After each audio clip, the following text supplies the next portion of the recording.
everybody? It's Brandon from ESCAPETHEROOMers. We have made it to Utah. We're in St. George, checking out Escapism Escape Room, and I'm with Brendan. Brendan, how are you? Doing well. How about you? Nice to meet you. Nice to meet you. Great name, by the way. Thank you. I know, right, Brandon? I agree. So, tell us about Escapism. How many games do you have available? So we have 2 games right now. Do you kind of want to know about those games a little bit? Just a little. What's the names and? Sure. So I have Secrets of the Maya, which is a Mayan temple themed room, very Indiana Jones-ish in there. Okay. And I have another game called Mission Deep Cover, very James Bond-ish in there. So two very different feels to the room. Mm-hmm. Do you want me to go a little more in depth on that's okay. We'll leave it up to them to do some research. Plus, if Brendan and I get along well enough, which I'm pretty sure we will because our names are similar, I'm going to try to get a sneak peek inside, so I'll see what I can do. Which room is first? Like, which one came out first? So the Secrets of the Maya room came out first, but we developed both kind of in tandem, so it was just a week or 2 later that Mission Deep Cover came out. So they came out pretty much at the same time. Okay, and when did you open? Opened in mid-March this year. Oh, wow, congratulations. Thank you, I appreciate it. Really new. Very new.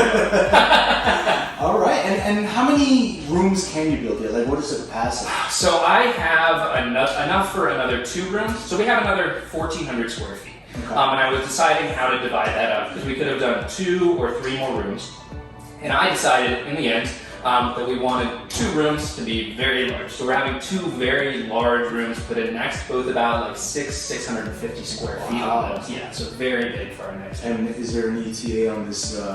This expansion of yours? Yeah, we're thinking that we're going to have our 3rd game open. We were hoping for the end of this year, but it'll likely be at this point Q1 2023. All right. Well, make sure you check out their website. Stay tuned for that. What is the website anyway? It's kind of a mouthful.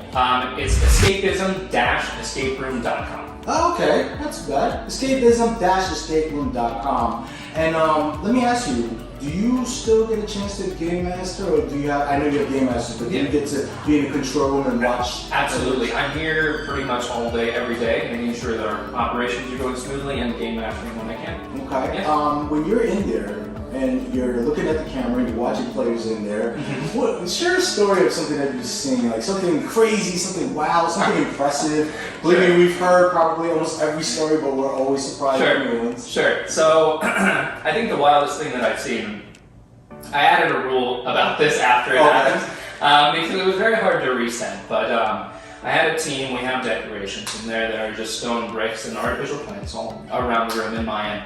And I had a team. There's I don't want to call it like a design on the ground, but there's a path on the ground that you follow. And I had a team collect these stones around the room and pull down all the plants off the wall and build kind of a shrine in the middle of the room. And I'm not sure I think trying to do a realize or something. I don't know, but apparently they thought they had it figured out. But okay, that's a it first. was very interesting. Tearing up the room to build something. Yeah. Okay. So. Yeah. I mean, it's not like a horror room with a seance. Yeah. No. Well, you never know. Maybe they thought it was. Do not pull the stuff off of this. That should be like in bold letters. Yeah. Right. So, do you play escape rooms? Yeah, absolutely. Okay. What's your number? It's not that high. I haven't kept exact track, but it's somewhere between 30 and 40. Oh, okay. Yeah. Great. It's respectable. You know? Yeah, no, for owners, that's definitely respectable because you're busy, you're here most of the time. Yeah. We'd like to give a shout out. It doesn't have to be your favorite, something that was memorable, preferably another company in there. Sure, absolutely. So I started playing escape rooms a long time ago, back in kind of the Gen 1 era. And it was hard finding immersive games back then. And the first immersive game that I went to was back in my home state of Virginia. Okay. Immersion Escape Rooms in Charlottesville, Virginia. Yeah. And that was really the first immersive game that I did where it was very immersive. They had the walls done, they had the ceilings done, they had, stuff popping out of unexpected places. Which game was this?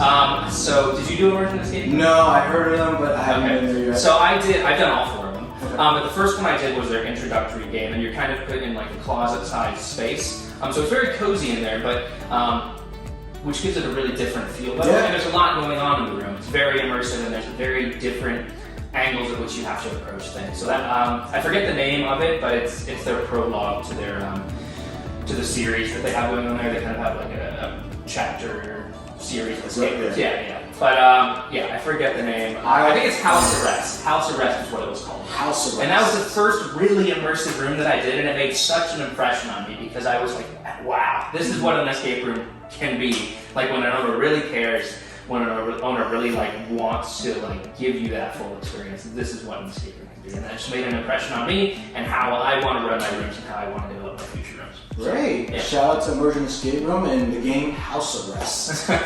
All right, Brandon, so we just met, but I got to get to know you a little bit better. Sure. What is something that most people do not know about you outside of escapism? Outside of escapism. So I'm a pretty big outdoorsy guy when I can be. I just had twin boys 2.5 years ago, so very limited. Thank you. What I can get away and do nowadays, but I love caving. So going in caves, squeezing myself through little holes. I love caving too, but I wouldn't call myself a caver. Yeah. Because, you know, I love caves like on a tour guided adventure. Yeah. So are you going into these unexplored caves? Yeah. Yeah, so it's very cool. You know, it gets a little intimidating at times when you get a little pinch and you get caught up on something. But it kind of forces you to like be in the moment and figure it out, and that's kind of all you know, you're disconnected from the world, and it's just you in the cave. Are you doing these alone? No, you never do them alone. I was like, you always do them with. There's that movie where James Franco, where he got stuck with his arm in the cave. I'm like, no! No, never alone. No. Okay. Yeah. So do not go alone. Take his advice. Well, great. Thank you for sharing that. Really appreciate it. Absolutely. Thank you for having us. We're playing both their games one more time. Secrets of the Maya. Mind Temple themed, and Mission Deep Cover, submarine themed. Right, well, we're going to try to play both. We'll see what happens. And I'm going to try to get a sneak peek in there when he's not looking.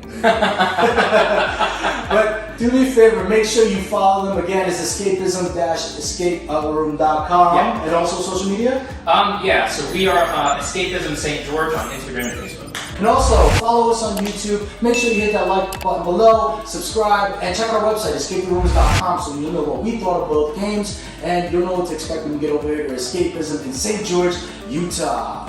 Peace out.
Left for me to move. Time is running out, gotta figure something out.